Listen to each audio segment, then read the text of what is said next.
everyone, and welcome to this interactive and informative webinar on thyroid nutrition and you. As I said, let me just give a brief introduction about who I am and the objective of having this webinar, and I'll also introduce this group to Dr. Valavalkar. So I'm Akshay V. Masurekar. I am the co-founder and managing partner at Samak Soul Waters. We are a spiritually guided alternative healing and a holistic wellness startup. Our focus is on empowering people to heal, transform, and grow. Through our Solistic webinars, we aim to create an awareness about certain lifestyle myths and about making effective changes to the same in order to experience and live a life of holistic health and wellness. Talking of thyroid, in India, nearly 1 out of every 10 adults has a thyroid condition. It's of course globally prevalent as well. And this condition calls for serious attention towards lifestyle choices, preferences, and ways of living. So this webinar focuses on shedding some light on thyroid conditions, the causes, symptoms, and effective management. We have Dr. Sanhita Valavalkar with us as the main speaker for this webinar. A little bit about Dr. Valavalkar. So Dr. Valavalkar is a metabolic diseases consultant, and her areas of interest include diabetes, hypertension, lipid disorders, and preventive lifestyle interventions. She also has quite a few research papers to her credit. Dr. Valavalkar is a consultant at the following centers: Dr. Panikar's Diabetes and Thyroid Care Center, Dadar and Bandra; Kastur Mahal Polyclinic, Sion; Shri Kamal Polyclinic, Worli. That's about Dr. Valavalkar. Now about our other speaker, Insha Arora. Due to a personal exigency, Insha Arora will not be joining us today, but her aspects would be covered by Dr. Valavalkar. Insha Arora is also my co-founder and partner at Evolve and Samak Soul Waters, respectively. What we've done is we've received questions from quite a few people when they registered.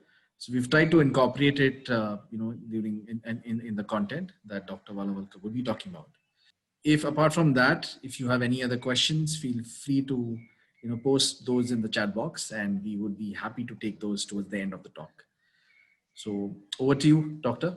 Hello, everyone. Hello, Doctor. Very good evening to all of you. Good evening. Good evening. Good Thanks evening. a lot, Akshay, for this kind and wonderful introduction. No problem.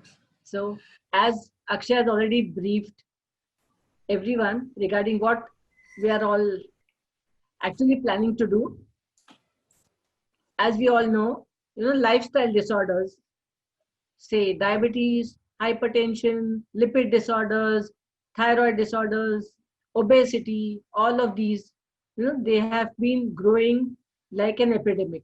Multiple epidemics joined together to create havoc. And what we need to do is to look at them holistically. We can't simply say that somebody is putting on weight, so let's reduce weight. Somebody's got high blood pressure, let us give him some pills and get it back to normal. We can't do that, because lifestyle disorders, as the name indicates, what does it mean? They are very intimately related to the lifestyle. So today, of course, we are going to discuss something about thyroid. So I would like this discussion to proceed under the following headings. First, we'll try to know as to what this thyroid is all about. Then, what are the structures, what is the structure of thyroid, functions, thyroid disorders, and then there are multiple understandings, misunderstandings, myths, and the facts. So we would discuss them one by one. Of course, in brief, I'm not going to bombard you with all those medical terminologies and investigations and treatment, but yes, I would definitely like you to be aware of this so that all those misconceptions, will disappear. So let us begin. So what is this thyroid? Thyroid is a butterfly-shaped, very small endocrine gland. Now for that, some people might ask us as to what is a gland. A gland is an organ which is present in our body anywhere. It could be in the brain, it could be in the neck, it could be in the tummy. So this gland, what is a gland? A gland is an organ which releases secretions or chemicals. They are called as hormones. So then that gland is called as an endocrine gland. And if they are secretions like enzymes, then that gland would be called as an exocrine gland. So now, what is the thyroid? Thyroid is an endocrine gland. As you can see in the picture, it is a small butterfly-shaped gland. It is present in front of the neck, right against the trachea and the larynx. It has two lobes, right lobe of the thyroid and the left lobe of the thyroid. And these two lobes are connected to each other with the help of what is called as an isthmus. So this is a small endocrine butter-shaped gland. Okay. Now, what is the function of this thyroid? The thyroid gland, the function is to release, first to manufacture and to release what are called as thyroid hormones. There are two thyroid hormones.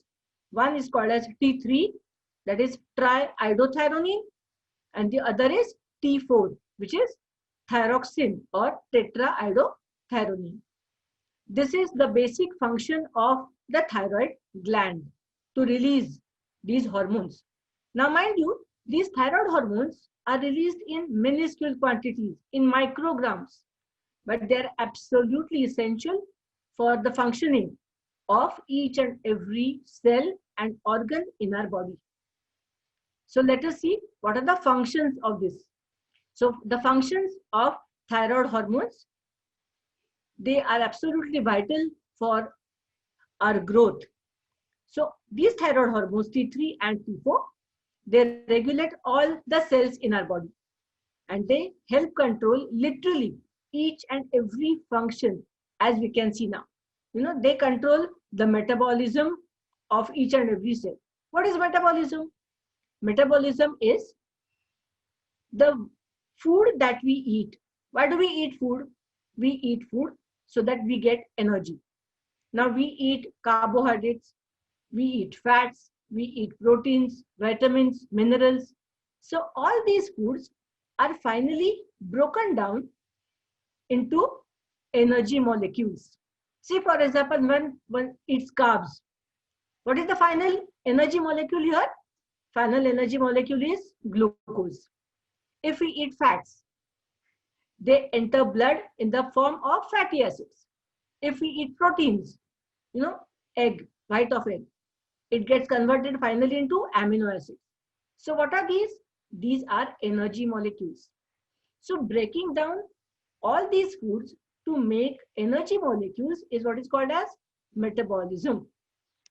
And these energy molecules then give us energy. And why do we need this energy?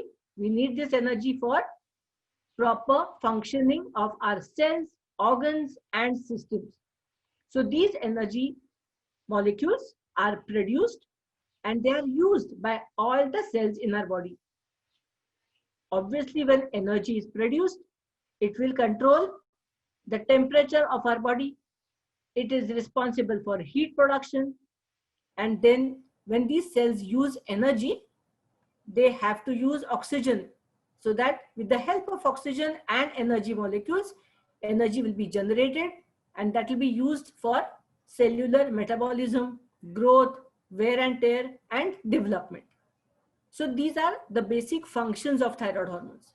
Apart from that, next slide please. Yes. So now thyroid hormones help regulate or control the rate of our heart and also blood flow through various vessels of our body. It helps in the development of bones. It helps in metabolism of various vitamins A, B, C, D, E, K, and so on and so forth. Now, most importantly, thyroid hormones are absolutely essential for the development of our brain, nervous system. Hence, it matters that during intrauterine life, when the fetus is within the womb of the mother, and during early childhood, when this central nervous system and the brain are growing at a rapid rate. So thyroid hormone levels are absolutely essential, that they need to be maintained normal. Apart from that, they are helpful and again essential for various reproductive functions in both men and women. Next slide, please. So this picture, this diagram gives us a brief idea about what the role of thyroid hormones is. As you can see here, it controls everything: rate of breathing, heart rate, it controls reproductive function. Because of intimate connection of thyroid hormones with the metabolism and energy, it plays a very important role in maintenance of body weight and all these other functions, including contraction and relaxation of the muscles. Again, because for contraction and relaxation of the muscles, what do we need? We need energy. Next slide, please. Yes. Now, this thyroid gland is not an autonomous or an independent gland. It releases thyroid hormones, but this thyroid gland itself is under the control of another gland, which is called as a pituitary gland, present in the brain. And this pituitary in itself is under the influence of another endocrine gland called as hypothalamus. What is this hypothalamus? Hypothalamus is the highest endocrine gland in our body. It is the boss. And this controls pituitary, this controls thyroid, this controls all the other endocrine glands in our body. So in short, when we talk about thyroid gland, we need to remember that there is called as an axis: hypothalamo pituitary thyroid axis, which has been depicted in the figure. Yes. So as we can see here, see, thyroid gland, it produces and releases thyroid hormones.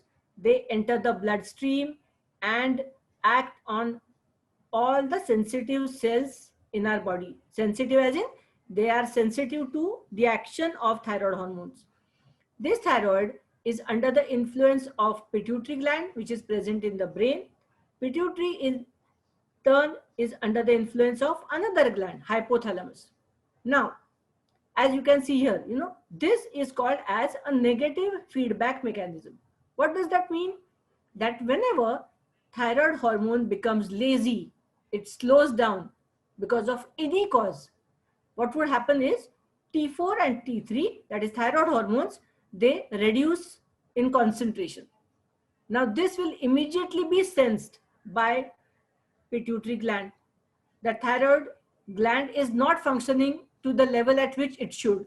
So it then increases the level of this hormone, which is called as thyroid stimulating hormone, TSH. And this increased TSH now stimulates thyroid gland to produce excess hormones. So this is called as a negative feedback, because reduced thyroid hormone will increase TSH. If thyroid gland becomes excessively active, hyperactive, then the thyroid hormone concentration in blood increases. This is sensed by pituitary and it reduces thyroid TSH concentration, which then brings thyroid hormone concentration back to its normal. So this is called as negative feedback. More the signal, lesser will be the response. Lesser the signal, more will be the response. Similarly, when thyroid hormone concentration drops, it also stimulates hypothalamus to increase the hormone of this level, which is called as thyrotropin releasing hormone. This acts on pituitary, which increases TSH. TSH acts on thyroid, which then increases T4 and T3. Hence, it has a negative feedback with both pituitary and the hypothalamus. Now, when this particular axis goes haywire, then what happens is, then it could result in what are called as thyroid disorders, either more or less. If the thyroid gland underperforms, that is, it reduces the concentration of T4 and T3, then obviously all the systems in our body tend to be slowed down. They get slowed. And this is called as hypothyroidism. just you need to remember here, hypo means less and hyper means more. So when thyroid reduces the level of thyroid hormones, all the systems will become slow, lethargic. On the contrary, if thyroid gland produces excess hormones, then all the systems go into top gear. It is called as hyperactivity, which results in a condition called as hyperthyroidism. Now here I would just like to tell you that this is a functional classification. This is not the diagnosis. Hypothyroidism is when thyroid underperforms. Hyperthyroidism is when thyroid performs excessively. Now, there are various reasons, even though I would not like to go into all the details, but what we should know is there are various reasons which could cause either of these disorders. So what are the reasons? In brief, they are, see, functional classification, as I said, is hypo and hyper. What could go wrong? Structurally, there could be a thyroid swelling or a nodule.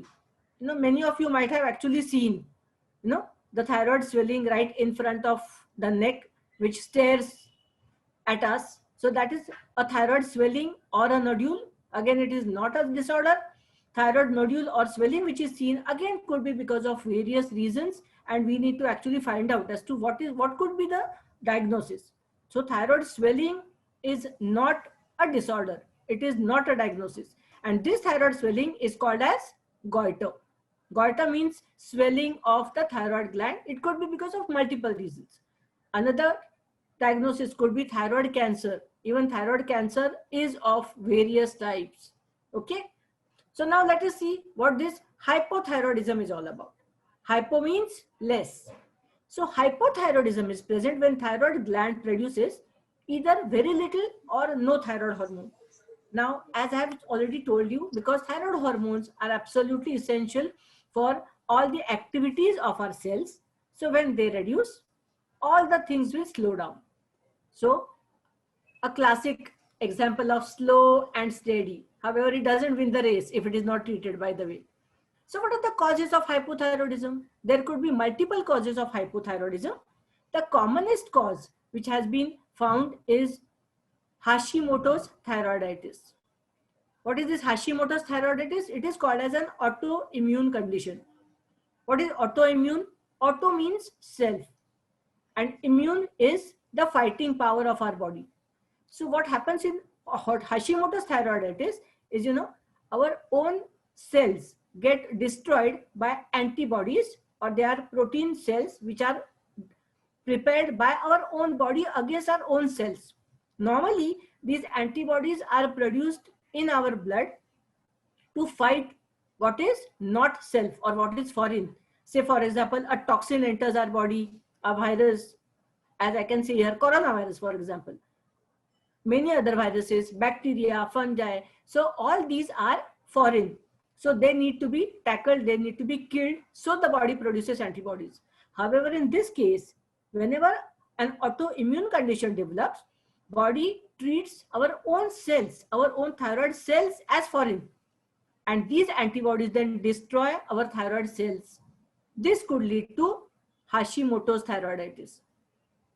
If another cause could be if a person is suffering from hyperthyroidism and is being treated, and if the drug which has been given is in excess of what he requires or she requires, then it could lead to reduced thyroid hormones. Then there is another condition called as congenital hyperthyroidism, meaning this hypothyroidism is present since birth. There is no exact cause which has been found out. Or it could be if radiation therapy has been given for any reason to the head and or neck part, it could lead to destruction of thyroid cells, leading to hypothyroidism.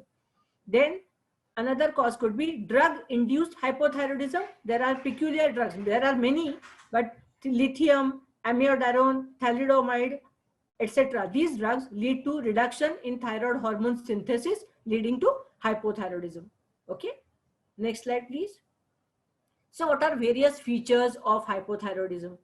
As I said, all these symptoms that you see basically are the result of slowing down of various systems in our body. So weight gain, slow heart rate, cold intolerance, that is the person starts feeling cold, constipation, fatigue and lethargy, depression, poor memory, muscle aches. So as to why do these symptoms occur? Weight gain, I would of course discuss this in a little more details later, but suffice it to say that weight gain is basically because of some problem with the energy production and the energy loss. Because all the systems get slowed down, then energy is being produced, but it is not being utilized by these cells. So this energy gets stored, and hence we find that there is weight gain, though it is actually marginal. Now, heart obviously slows down, cold intolerance because energy which is produced is excess, and then this leads to problem with the temperature regulation mechanism of our body. So person starts feeling cold. Now our tummy, intestine, stomach, all of them slow down because those smooth muscles slow down. So obviously it leads to constipation. Brain cells slow down, brain cells get exhausted, so it leads to depression, fatigue, lethargy, memory becomes poor, muscle, for contraction of the muscle, thyroid hormones as usual, again it would lead to muscle aches. Skin gets dry because those activities of various skin and the underneath structures such as sebaceous glands, sweat glands, that slow down. So because normal amount of sebum, that is which is the secretion which keeps the luster of our skin proper, hair cells which are present, even for there is a hair growth cycle. So this hair growth cycle itself gets affected because of reduced thyroid hormones. So it leads to dryness of hair or hair loss.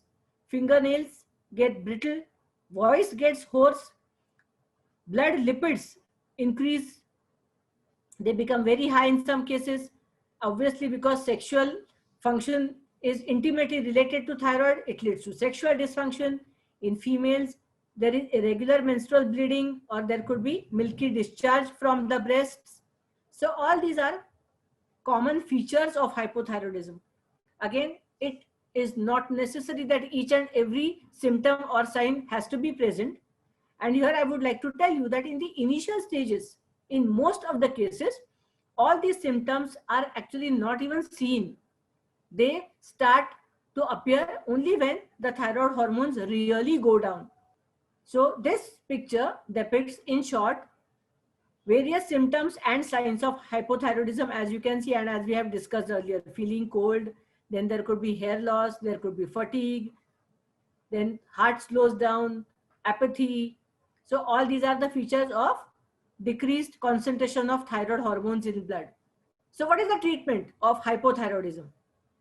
Basically, the treatment of thyroid disorder depends upon the cause.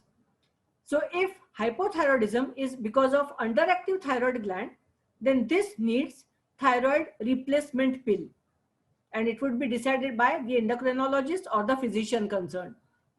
Generally, the medication needs to be taken lifelong. Why? Because once, as I said, commonest cause of hypothyroidism is that Hashimoto's thyroiditis. So because our gland produces less and less hormones, so obviously there will be a discrepancy between what the body needs and how much the body is producing, that is the thyroid gland is producing. Hence, generally the medication needs to be taken lifelong, generally, unless there is some peculiar cause that has led to hypothyroidism. Now earlier, in olden days, iodine deficiency was the commonest cause of hypothyroidism. However, now there is a law which is under this particular guideline, universal salt iodization, and hence all our salt is fortified with iodine. Even bread is fortified with iodine. So nowadays we don't have iodine deficiency, at least in India, except for a few hilly areas, but otherwise this no longer remains a cause. Okay, so now this end of the spectrum, hyperthyroidism, this is present when thyroid gland over secretes the thyroid hormones. So once it starts over secreting the thyroid hormones, what we see is all the symptoms and signs of excess metabolism and everything working in top gear. So what are the causes of hyperthyroidism? Again, there are many causes of hypothyroidism. The commonest is called as Graves' disease. Again, it is an autoimmune disorder, just like Hashimoto's thyroiditis.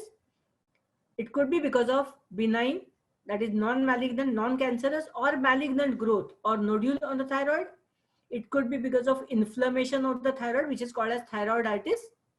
Or if a person is taking synthetic thyroid hormone, which is again in excess of the requirement, it could lead to hyperthyroidism.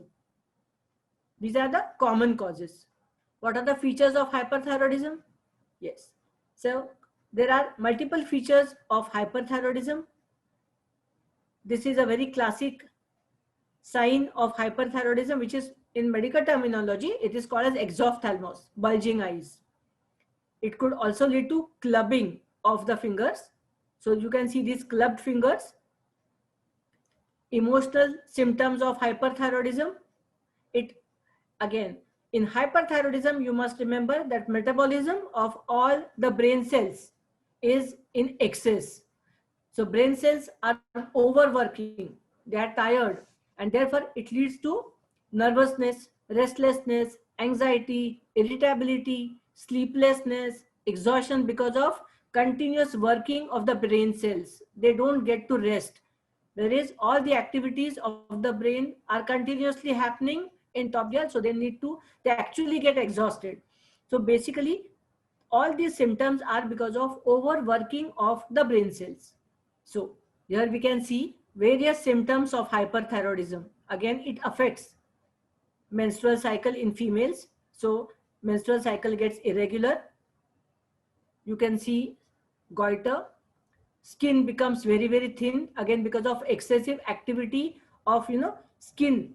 What do we have in skin is old skin cells die, new skin cells take over. Now in hyperthyroidism, there is excess activity of these skin cells. So they continuously get, this turnover becomes so fast that it leads to thinning of the skin. Again, in this case, increased hair loss is because of excess activity of the hair cells. So there is continuous loss. It leads to overall changes in the menstrual cycle. Now, it leads to bulging eyes because of excessive deposition of certain proteins called as hyaluronidase. So they get deposited beneath our eyes, or surrounding our eyes, and then there is excess activity of our muscles, which are called as extraocular muscles, responsible for the movement of the eyes. So because of this, the eyes come out. They look like bulging eyes. Redness in the palm because of excessive activity of blood vessels. So they become red. Nails are brittle. In this case, it is again because of excessive growth of those nail cells. Muscle twitching. Why? Because again, excessive activity of muscles. So continuously muscles will undergo contraction. Excessive sweating. Again, because of excessive activity of the sweat glands. Heart becomes hyperactive, so there will be rapid heartbeat. So person actually can feel the heart beating inside, which is called as palpitation. So rapid heartbeat. Unintentional weight loss. Now why this unintentional weight loss? Because excess energy is being produced and it is being lost. So even though generally patient tends to eat the normal food, but he would have unintentional weight loss. Nervousness or irritability, as I have already explained, this is because of excess activity of brain cells.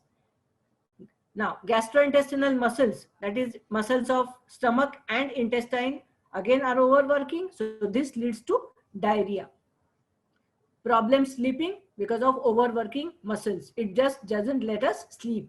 So these are the symptoms of hyperthyroidism. So what is the treatment of hyperthyroidism? Again, depends on the cause. So if the cause is only functional hyperthyroidism, then there are oral medications to suppress this overactive thyroid hormone activity. If it is because of some other reason, then radioactive iodine therapy is indicated in select cases. If the gland is producing really extra bit of hormones which are not controlled by oral medications. If there is a nodule which is quite large and which is beyond radioactive iodine therapy management, then it may have to be surgically removed. Then for rapid heart rate, tremors in the hands. There are certain drugs which are given to have symptomatic relief in a person. So this is the general line of treatment, not the specific one. Yes, another important question which is there in everyone's mind. Do thyroid hormones producing disorders, they run in the family? So now it has been seen, it has been studied that autoimmune disorders such as autoimmune thyroiditis, which is Hashimoto's, and Graves' disease, they have a very strong hereditary link. So approximately 67 to 79% of all the people, that is thyroid population, which is suffering from either this or Graves' disease, they show hereditary preponderance. What does it mean? That if our parents or one's grandparents or first degree relatives have this thyroid disorder, then chances of that particular person getting this thyroid disorder would be more. See, there is nothing definite, but the chances increase if it is there in the family. Now, as regards what precautions that need to be taken to prevent this thyroid disorder, to be honest with you, we don't have any specific precautions that can be taken because it runs in the family, it is genetically linked. So we carry those genes with us, so it might affect us. However, keeping our weight under optimal control, eating healthy food, exercising regularly, most important, and sleeping adequately are a must for healthy living in general and for thyroid disorder prevention in particular. Thyroid and pregnancy, as I have told you, the brain growth of the fetus and the child is intimately related to normal levels of thyroid hormones. So monitoring thyroid hormone levels during pregnancy is extremely important because there is a link between thyroid and pregnancy. Hypothyroidism could affect the process of release of egg from the ovary, which is called as ovulation. So if hypothyroidism is untreated, it could affect ovulation, which is the very basis of getting pregnant. So this could adversely impact the chances of getting pregnant. There are certain other autoimmune conditions as well, apart from Hashimoto's thyroiditis, which are underlying this hypothyroidism. So even they may impair the chances of fertility. How would I know? How would any person know as to when I would test for thyroid? You know, there are multiple organizations and there is no consensus. So here I have just put forth those prominent associations and their advice. This ATA, which is one of the most prominent associations amongst the thyroid doctors, American Thyroid Association, it recommends thyroid screening in all adults at the age 35 and above. And it says that every 5 years one needs to get tested. But this is obviously as per ATA. Now, American Association of Clinical Endocrinologists recommends it only in older patients. And what that older patient means has not been specified. It is more than 50, 60, we don't know. Now this USPSTF, this does not recommend anything, and actually it is against routine screening for thyroid disease, except for pregnant adult population. Now, what is the Indian scenario here? We are quite fascinated by, all American, hence I put this in front, but actually because we are Indians, let's see what these Indian guidelines are. National guidelines of India, they do not recommend any universal screening of non-pregnant adults, meaning if we have no signs and symptoms, then it need not be tested.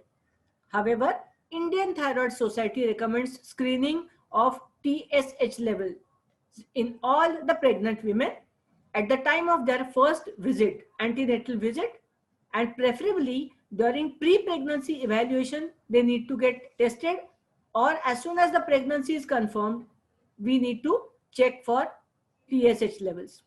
And this is followed all over India in all the clinics, antenatal checkups, hospitals, everywhere. That thyroid and diabetes need to be tested because prevalence in Indian pregnant women is a little more as compared to European and American population. Hence, all the females need to be tested for thyroid disorders. So depending upon this, we can say that there are three different types of screenings: opportunistic screening, high risk screening, and screening for symptomatic individuals. So what is this opportunistic screening? Opportunistic screening means accidental. You go somewhere for employment and they ask you to get this general checkup done, and a person gets checked for T3, T4, TSH. So that is called as opportunistic screening. But this is obviously not recommended, and it is only accidental. Just if somebody wants to go abroad, if somebody wants to seek some employment, only then it is accidentally discovered. High risk screening, I'll come to that in the next slide. Those people who are considered to be high risk for developing thyroid disorders, they need to undergo screening for thyroid. And screening for symptomatic individuals is very obvious, as we have already discussed. What happens, what are the features of hypo and hyperthyroidism? So those who show symptoms can undergo thyroid screening. So what are the risk factors for thyroid disorders? Meaning, what are the risk factors that tell us that we need to check for, or we may be more prone to have this thyroid disorder in future if you are a woman.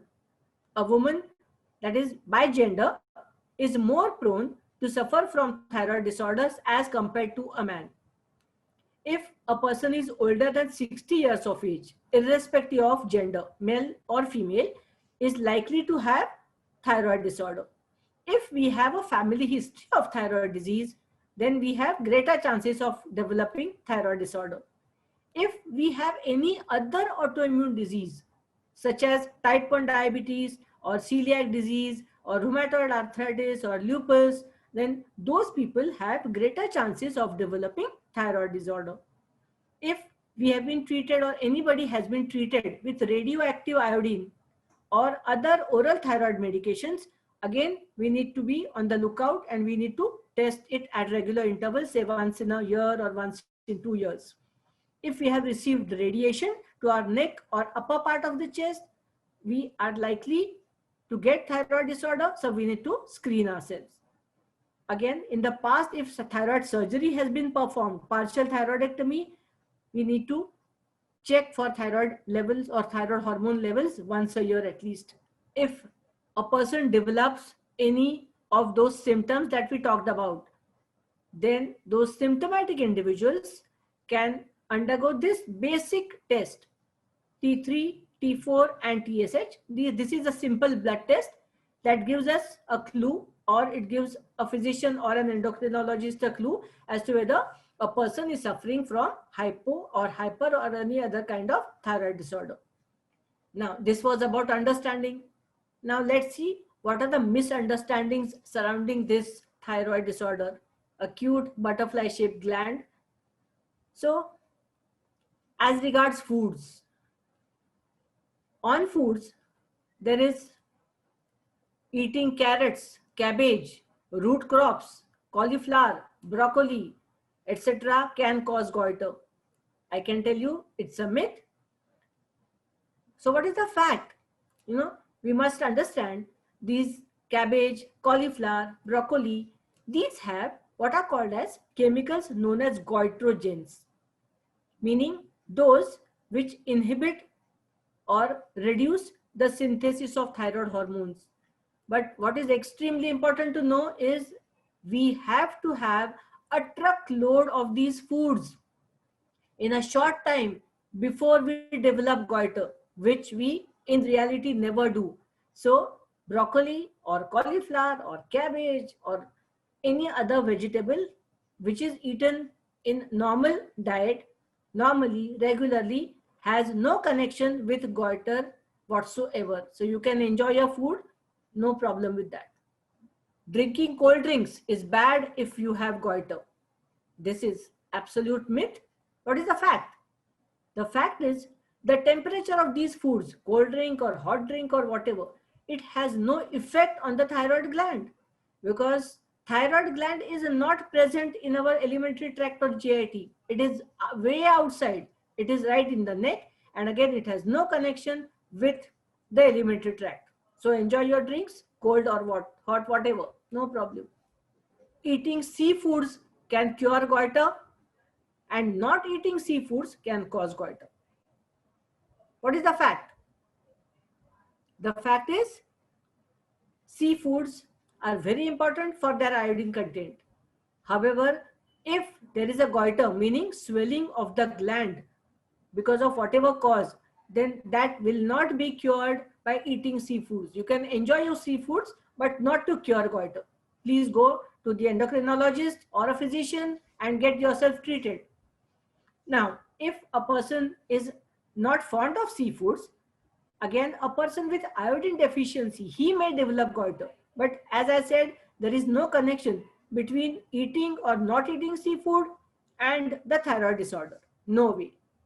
Herbal medicines, homeopathic, Unani, Ayurvedic, whatever, they are effective in treating goiter and other thyroid problems. What is the fact? The fact is, contents of all these medicines, herbal or otherwise, they have not been specified, and their efficacy in treating, curing thyroid disorders is still questionable. So please refrain, go and take proper treatment if needed. So relation between, I told you earlier, relation between thyroid and fertility. Obviously, thyroid hormones are very, very important for our sexual functions. So a person with goiter becomes infertile. This is a myth. So what is the fact? The fact is, simple goiter, you try to understand, goiter is only swelling of the gland. It does not affect fertility in both these sexes, with neither male nor female. However, if thyroid function is abnormal, as in low thyroid hormone or high thyroid hormone, untreated thyroid disorder could affect fertility. However, if it is treated and if there is a goiter in the neck, it does not lead to any fertility problem whatsoever. Radioactive iodine treatment for hyperthyroidism will lead to infertility. Again, this is a myth. Now here, let me tell you, radioactive iodine therapy or treatment is a wonderful therapy. It has no side effects whatsoever. It does not cause any problems with fertility at all. So the fact is, radioactive iodine therapy which is given, this radioactive iodine, the dye, when it is injected, it enters only the thyroid gland and nowhere else.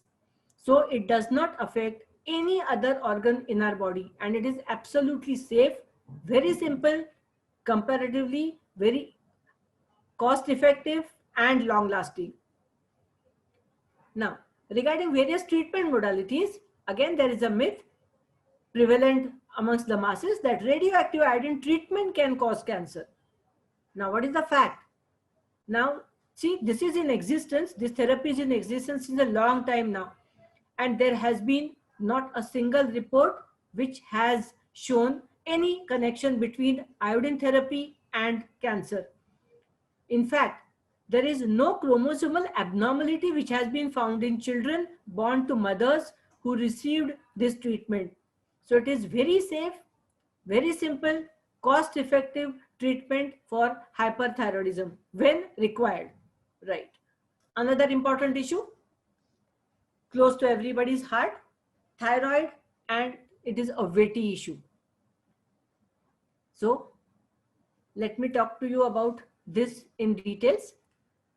So as I have already told you, thyroid has intimate connection with the metabolism of our body, and metabolism is responsible for weight maintenance.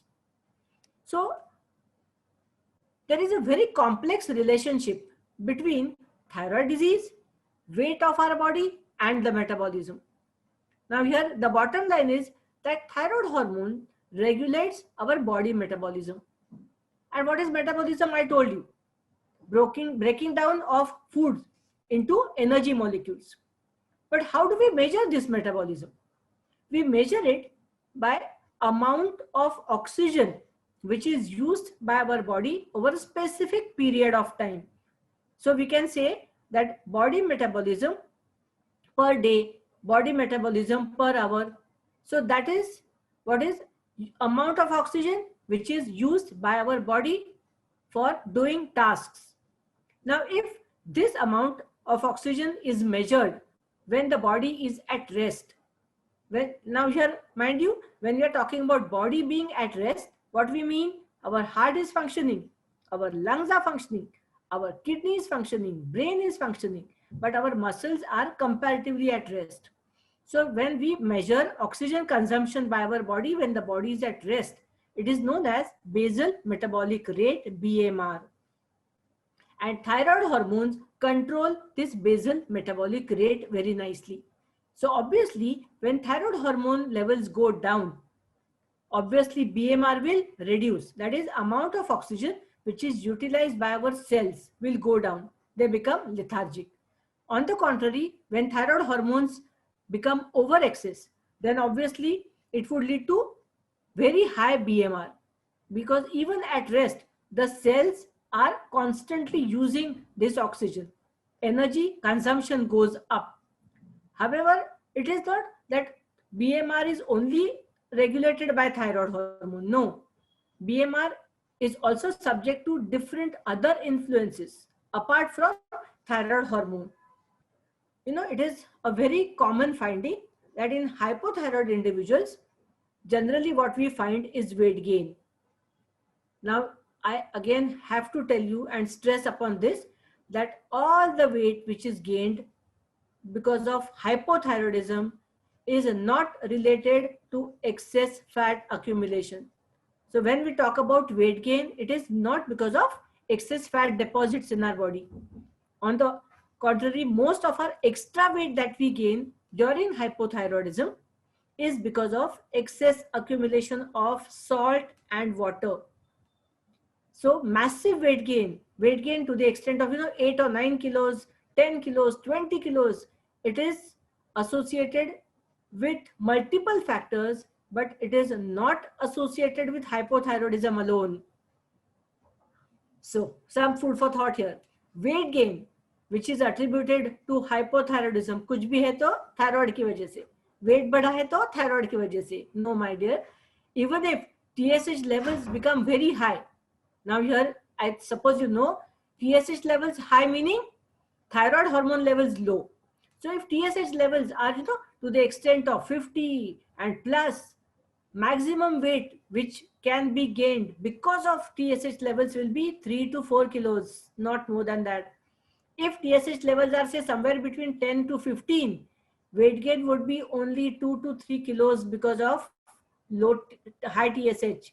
So if one has gained weight of 10, 20 kilos, then I must tell you, I'm sorry, poor thyroid is not responsible. बेचारा thyroid, उसे blame करना बंद करो.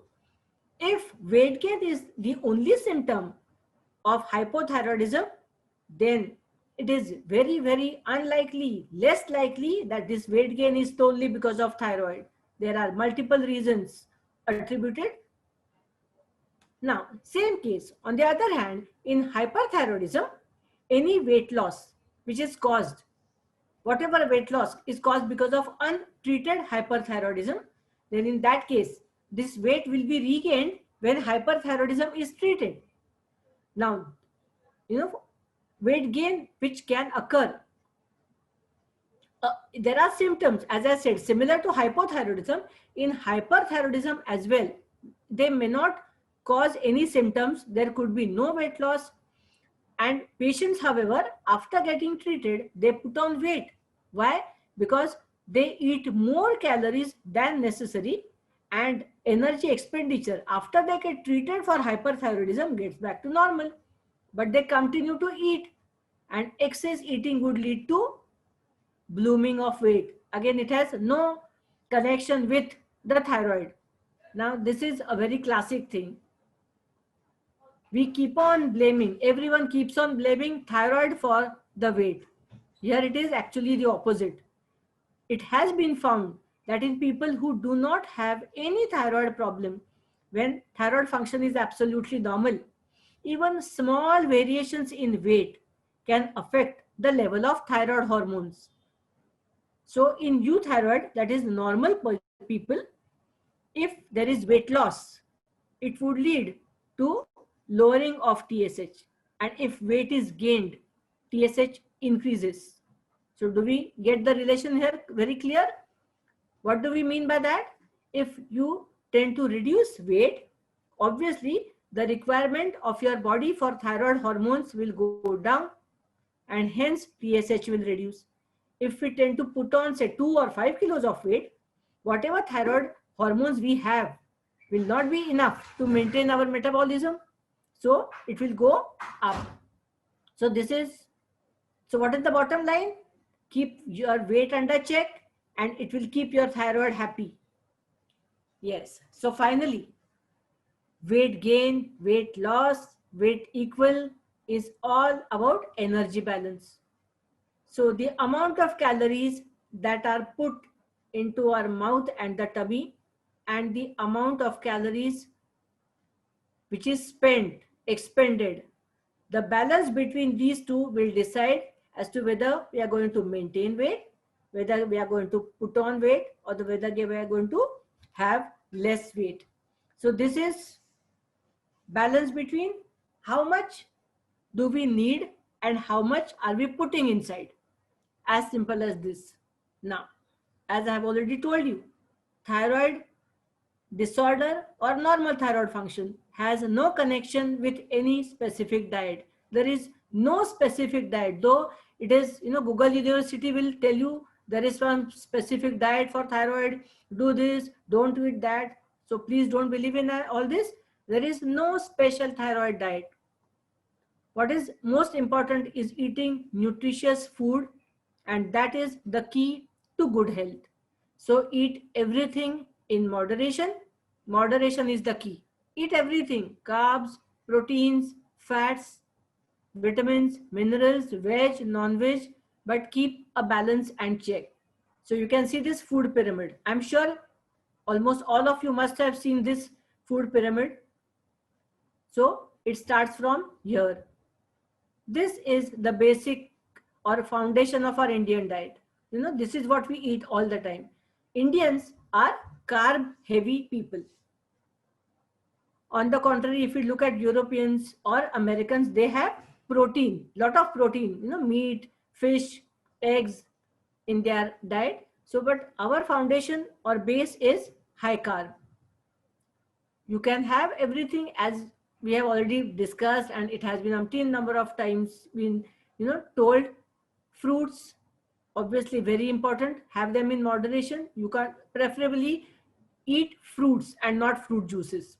Vegetables, any and every vegetable can be eaten in abundance, no problem whatsoever, including broccoli, cauliflower, cabbage, anything. Soy foods. Another, great misunderstanding about thyroid is that soy proteins are bad for thyroid. Nothing of the sort. Soy proteins, yes, they do inhibit thyroid hormone synthesis, but again, soy proteins need to be eaten truckloads, and I'm sure in our lifetime nobody would eat truckload of whether soy proteins or even cabbage and broccoli. So anything and everything can be eaten, but limit is the word. So milk, fish, eggs, whatever you want to, obviously this should be kept in check. So fried things far and in between. Rest everything can be had without any worry in the world. And of course, exercise, any form of exercise, mental exercise for mentation, physical exercise for body. So fit mind in fit body should be the way ahead. Exercise regularly.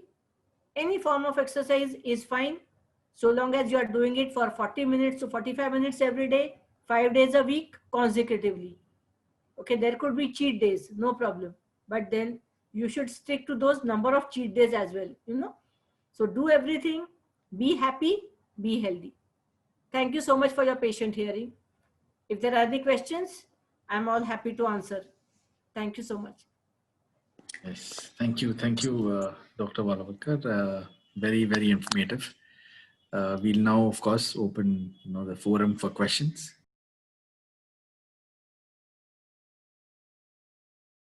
As to why it is more prevalent, there are multiple reasons. Most important reason being, like all other lifestyle disorders, diabetes, hypertension, high lipid levels, obesity. You know, thyroid disorder also partly is connected to our lifestyle. We have changed our lifestyle. We have become fast. We have started eating junk food on the go. There is hardly any exercise. If there is any exercise, it is virtual exercise, which actually does nothing to our physical health. Irregular lifestyle, irregular sleeping habits. So all this has put on strain on various organs and systems in our body. And as I mentioned, weight is intimately connected to thyroid. So obviously, thyroid gland will always have a limit of releasing those thyroid hormones. Just because you tend to put on weight doesn't mean that thyroid gland is going in, overdrive and starts secreting more hormones. There would be a limit. And all this takes a toll on the growth and development and functioning of each and every part of our body. Hence, this is one cause. Second cause is more awareness which has been created. Earlier, there was no awareness. So even though people were putting on weight or losing weight or this and that, because of lack of awareness, people were not getting tested. Nowadays, people have become more aware. So they do approach, either some practitioner, endocrinologist, particularly in cities and metropolitan cities, yes. So because of more awareness, because of more facilities being available, so this is coming to light. And hence more and more people are getting diagnosed and fortunately getting treated. So we can say that is more prevalent. And Indian population in general, which has been found out, is, in India, earlier, as I said, because there was iodine deficiency, particularly in hilly areas. But now because of this universal iodization, iodine deficiency related thyroid disorders are not seen. What is seen nowadays is autoimmune diseases, which obviously have, to be honest, no whatsoever reason as to why it occurs is not known. And that's why it is called as autoimmune. It suddenly happens, it can happen to anybody. And regarding other disorders, say related to cancer or some benign tumor, again, there is no specific cause. But yes, again, here I would stress upon is first, stick to healthy lifestyle as long as possible, as far as possible. And if there is any doubt, then please consult an appropriate doctor rather than, going around doing taking some kadha and doing something else, which is not going to help. And before approaching this Google University and getting registered, I would definitely advise you to contact a person who is an expert, because Google University is better for everything and anything else, but not medicine. Yes. Yeah. I completely agree. That's what I had done a few years ago. Right. True. Yeah. Thank you, doctor. All right. Thank you very much for enlightening us on this topic, doctor. And I'm sure, I think we will now be more conscious of, the lifestyle choices that we make in an attempt to experience holistic wellness. And thank you to all our participants, for the questions and for making this interactive. Now I think, and as I said at the start, Insha's piece, we will definitely, she will definitely record, and I will share that with this group. Talking of our next events, so our next two events focus on spinal health. That's happening on October 16th. And again, the fourth webinar would be on diabetes, which may happen, right after Diwali. So we've kind of timed it that way. So I think keep watching this space for more updates, and we wish you the best of health and happiness. Thank you once again, guys.